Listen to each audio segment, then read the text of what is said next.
Gel qaqa, gəl, ver. Vso qaqa, əla, super, sağla. Qaqaşı hörmət elə ha. Elə şey olar, əlbəttə ki eləyəcəm.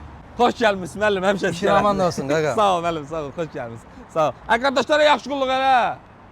Xoş gəlmisiniz müəllim, buyurun. Ürəyiniz nə istəyir, nə gətirim sizə? Qaqa, o sizin bir dənə məşhur xəncər setimiz var, 07 banki darağı ilə. Onu bir dənə gətdə qardaşı var. Baş üstə müəllim, bu dəqiqə gətirirəm. Müəllim, bu da sizin xəngəl setiniz. Buyurun, nuş olsun.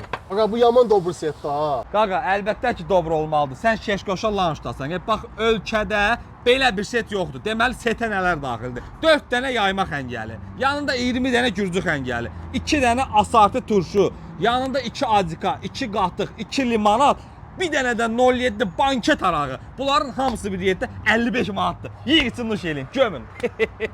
Xəncələ gəl, xəncələ, xəncələ gəl, xəncələ, gərək yoxdur çəncələ. Abi yaman baxır qaqa. Sərdən işləyir. Yəqin o da acıdır. Gəlsin bizdən beraber bir yemək yesin. Gəl qaqa, gəl. Sağ olun, Allah razı olsun sizdən. Can qaqa, can nuş olsun. Sənin də işin çətindir. Günə 5 10 manat qazanırsan. 5 olmaz nələ. Mən 2-3 min qazanmaq üçün getmirəm. 2-3 min nədir? Parkovşikdə qədər pul var. Kül tabağı, nə parkovçuk? Obyekt mənimdir. Prosta elə olur, parkovçuk işləyirəm, elə olur, xadiməçi olmur, yerlər özüm istəyirəm, elə olur, ofisiyant olmur, ofisiyant vəzi işləyirəm, belə işləməsəm, pul qazanılmazsa, nə qədər acından ölərsə. Mən nə oldu demişəm, banket arağımı sarışdan çıxardacam sizi.